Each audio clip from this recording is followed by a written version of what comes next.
morning and welcome back to another video. Today I thought I would just do a kind of like spend the day with me, but as I go along the day I'm gonna tell you some of the things that I learned from my first Ironman 70.3. Some of the things that, yeah, I guess I wish I knew beforehand, and some of the things sort of reflecting back maybe I wish that I hadn't done, and yeah, just general lessons and just a general come along with me for my day, come along with me on my day. Anyway, you know what I mean. I'm just off the bike, I've just showered. Obviously I've not washed my hair because I've got another session later, obviously. So I'm just gonna get ready and then I'm taking my dog. One sec. How can we do this?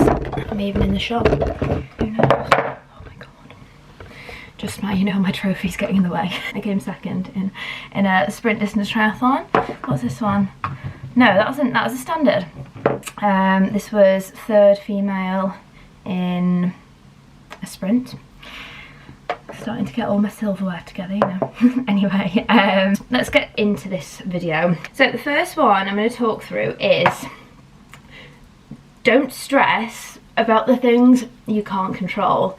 Now I could probably do with like taking this advice on board like just day to day in my life, because I'm not a stressy person. Like I can like be quite chilled. At the same time, I can get quite anxious about things and then my head just runs away and I'm like, oh my god, like I just get worked up about stuff. So for example, with my Ironman 70.3, it was in Mallorca, and I remember arriving, and even as we were coming into land on the plane, it was so windy, wind blowing around, there was loads of turbulence, and then we were there for like 4 or 5 days before the race, and every day I was checking the weather and I was like, what if it's really windy on race day? What if the sea's really choppy? What if it's really windy for the swim and the bike and then it's really, really hot for the run? What if it's really windy and then I'm in a headwind like for the whole of the race and it's really, really hard and then it takes me ages to do my bike and then I'm really tired when I got my run, and I just like was stressing overly. It was mainly about the weather. And I think it's worth remembering everyone is in the same position, and like that's what my mum and dad kept saying to me, and I was like, yeah, but that doesn't help me, like it's gonna be really hard. But like, yeah, everyone is in the same position, and if it's windy, it's windy. If the sea's choppy, it's choppy. Like you can't control any of that, and like the more you stress about it, the more you get worked up about it, the more sleep you're going to lose over it, and you know that's going to impact your race performance. The more frustrated like and wound up you're going to get. And likewise my tyres, and like what if I get a puncture? Well what if you get a puncture? Like I've learned how to change my tyre if that happened, and I made sure I went through that like a load of times, and I had other the equipment to change it if that did happen. Like if it happened, it happened. And I think you can do your best to just be as prepared as possible for any scenario, and that's all you can do. But I think stressing about things you can't control is one of those things that you're just going to waste your energy, you're just going to lose sleep over, you're going to end up getting really frustrated on the race. Like something I'm, again, stressing about at the moment, I'm telling myself not to stress about it, is I've worked out the dates of my first race, my 70.3, and it might tie in with the first day of my period. Does it really need to come on that day?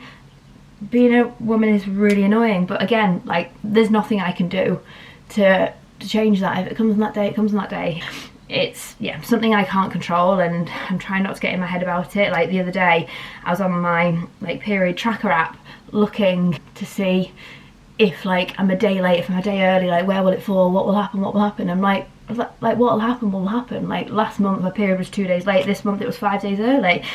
Like we just don't know. So stressing about things you can't control is just gonna it's just gonna end up winding you up, and just gonna get in the way of like you focusing on the things that you can control, i.e. training to the best of your ability. And as I said, like I could probably use some of that advice in my day-to-day life, but we all have stresses and anxieties, and we all worry about stuff that we don't need to worry about.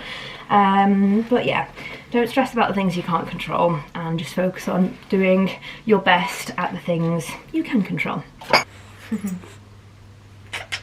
So Hero and I are just about to head out on a walk. I thought I would walk him now, just get a long walk with him done, so then I can spend the day sat at my desk getting lots of work done before my second session tonight, which is a run. My bike this morning was, yeah, mainly zone 2 with some slight harder efforts for 3 minutes, but yeah, mainly zone 2 ride and then a hard run this afternoon, 4 blocks of 600 meters. So yeah, I want to have a productive day before that. I will catch up with you on our walk.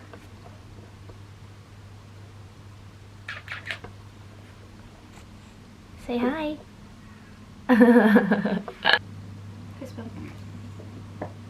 Where you gone? Where you gone? Where you gone, darlings? Mwah. Should we go on a walk? Or are you staying like that? Go on then. Go on then, walk. Oh, go, go, go, go. So Hira and I are ready for our walk, and I was going to take you on our walk with us, but it is raining. Shock. So I'm just going to do the second one in here before we go on our walk. So the second one, really short and sweet.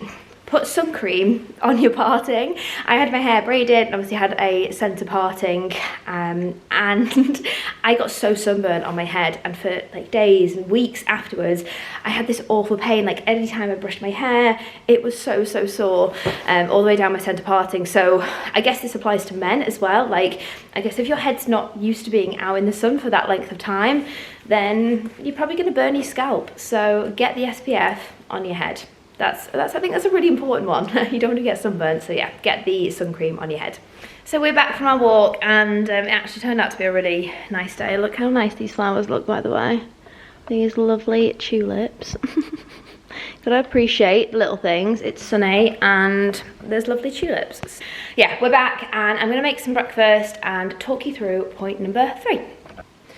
Right, so for anyone who follows me on here or follows me on my Instagram knows that every morning is the same. We have oats, we have protein, we have chocolate, jam, peanut butter, and that's what I'm going to make right now. And I'm going to talk you through point number 3 of things that I learned in my first 70.3. But to be fair, I learned this in my first ever race in triathlon, but more so important I think in your 70.3, especially with Ironman, because the races are so big, the transitions are huge. Point number 3 is get familiar with transition. Get familiar with the course, but I'm going to go with transition for this one. When I did Mallorca 70.3, transition was massive. I don't know, like, is 300, 400 meters long an exaggeration? Is it enough? I don't know. It was big.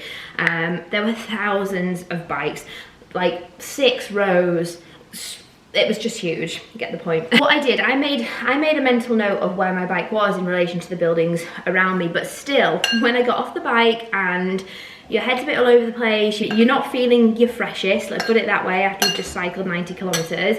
And then if you think like you're a bit disorientated, you're tired, and you're trying to search for your bike, I ran straight past mine and I was so confused. I was like, I could have sworn it was here, had to run back. Obviously, yeah, you waste a bit of time, yeah, but just a stress that you don't need.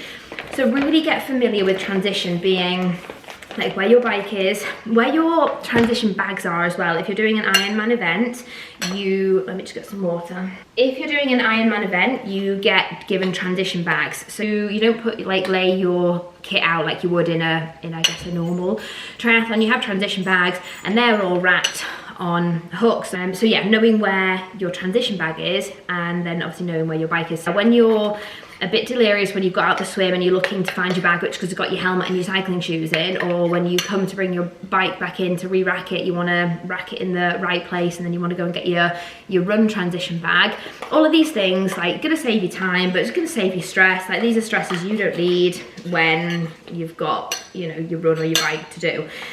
So get familiar with transition, but also getting familiar with where, again, like with any race, familiar with where run out and bike in and bike out and swim in and all of those things. Get familiar and know where those things are. And I guess kind of like go through it in your head. When you drop off your bike, like usually the day before, and you've racked your bike, stand in transition and think, right, when I come out the swim, where am I going to run to? Like, I'll come round that way, I'll come in here, and then I've got to run down there with my bike to go out for bike out or whatever. Just go through transition and go through sort of your race in your head and keep going through it and keep going through it.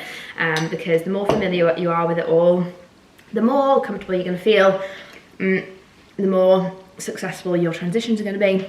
I also noted where the toilets were as well, because I knew I was going to need a wee after the bike, and luckily there was a toilet quite close to me where my bike was racked, so I racked it, got ready for the run, ran to the loo and then ran out. I think I've just about covered everything there, but yeah, get familiar with transition.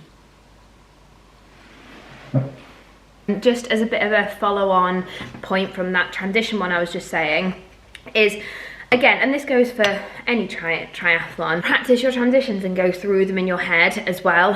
I think again, it goes on to the point like when you're delirious, when you've just got off the bike, whatever, like, you know, you could very easily run out of transition with your helmet still on your head, or like, I don't know, you could just make mistakes that could be like costly in terms of time. It can just cause you stress, and then you're like, oh god, I've still got my helmet on and I'm half a kilometre into the run, and then you have to go back, and it's just unnecessary stress. So I think just practicing your transitions, I did a lot of transition practice, and it just made me feel a bit more calm about, yeah, what I was going to put on first, how I was going to get my race number on, and all of those things. So yeah, transition practice as well is a really important one. So yeah, I'm going to eat this and then crack on with some work, and I will come back at you with point number 4. Are we on number 4 now?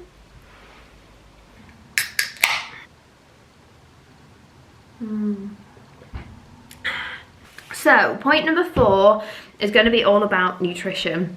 Practicing with your nutrition, and also making sure, and this is what I found, and I know obviously the pros wouldn't do this because they just fuel their races on bloody gels and drinks, but making sure with your nutrition you've got different like tastes and textures.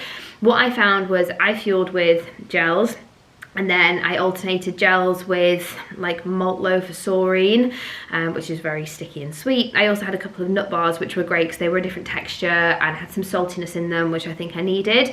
But because I had so much sweet stuff, I also had like actual sweets as well. It was just sweetness overload, and I found that when I got off the bike I felt really queasy, and that really impacted my run because I just felt sick. Definitely next time I do a longer distance race, I will make sure to have something savoury that I can fuel with, or at least in transition having something savoury, and also, yeah, not as much sticky sweet stuff. I'll still fuel with some gels, and I practice with those, and obviously, you know, everyone says it, make sure you practice with your gels because they can upset your stomach, and I did lots of practice with my gels, but I didn't practice like my proper like strategy of fueling on the bike. I'd done the full like 90k in training on the bike. I just hadn't thought, oh, this would be a good opportunity to practice what time I'm gonna have my nutrition. So that would be definitely something that I would do. Practice my nutrition a bit more thoroughly. Make sure my nutrition has like a variety of like textures and tastes. Yeah, mine was just sweetness overload, and I found I just felt really, really sick. So practice and variety. Variety is a good idea. Good evening, I have finished work for the day and I'm just about to head out to do my run. I've got 4 blocks of 600 metres. I might do it on the treadmill. You know what, sometimes I feel like just doing it, I'm gonna sit down because my leg's tired. I mean, I think just sometimes doing it on the treadmill, I feel like just mentally just feels that bit easier. I mean, it's the mildest breeze, but I'm gonna say it's windy outside. So yeah, anyway, I'm gonna do it on the treadmill because that's better than not doing it. So I'm going to come at you with my last thing that I learned from doing my first Ironman 70.3. And the last one is enjoy the race. You've done the hard work, and obviously it's easy to be like, oh, don't get nervous, because obviously you're going to get nervous. Obviously you're going to stress and worry and have those race day nerves and be apprehensive. Obviously you're going to feel all of those emotions, but you have done the hard work. And I know for me, like when I did my first Ironman 70.3, I trained so hard in the lead up to that race. I started training with my coach at the end of the August, and I raced in the May. So I had a good, well, I can't do the maths, 8 months of training. I did it to the best of my ability. You know, I made progressions throughout my training. I stuck to it so well, and the race is there to be enjoyed. Like, enjoy the crowds, enjoy the atmosphere, like enjoy going through this hard thing with all these amazing people around you, and yeah, just like soak it all in and soak in the atmosphere and just enjoy it. Like my half Ironman in Mallorca, the cycling route was beautiful. You were like riding up into the mountains. I mean, it was a fucking hilly mountain and it was hard, but you know, every so often just took a moment to have a look at the nice views. like, you have done the hard work and the race is to be enjoyed. I mean, coach always says train hard, race easy. I think we can spend all this time like getting worked up and anxious, like, oh my god, like what if, and stress, but race day, yeah, is to be enjoyed, and take it all in. Just make sure you enjoy it as much as possible, because it is literally over so quickly. Although it feels like when you get to the run it feels like it's never ending, but it is over so quickly. Do the hard work beforehand, and then yeah, the hard work's out of the way and it's just there to be enjoyed. So I think that those are my 5 tips. Like, obviously there's other tips. Make sure you've looked at the course, and make sure you've set up your transition, and make sure you pumped up your tires, and make sure, you know, you've practiced in your tri-suit, make sure you've practiced in your shoes, and make sure, you know, there's all those, like, I guess more practical pieces of advice, and you know, I could do a separate video on that. But I think those are just, yeah, 5 little things, like, maybe that you don't think about, but 5 things that I learned from my first Ironman 70.3. So I am going to go and train. I'm going to stop putting off this session. I hope everyone has enjoyed this video. If you have, please give it a thumbs up. Please subscribe to my channel. I'm absolutely loving YouTube. I feel like it's like a little passion project for me, and it's nice, like, although like I work in fitness and it's still very much in line with what I do for my job, it just feels like something completely different, and I'm loving it. So, and it's lovely like hearing about everyone's races, and the support here on YouTube is amazing. So yeah, thank you so much. Have a wonderful evening. I'm gonna go smash my session. Goodbye.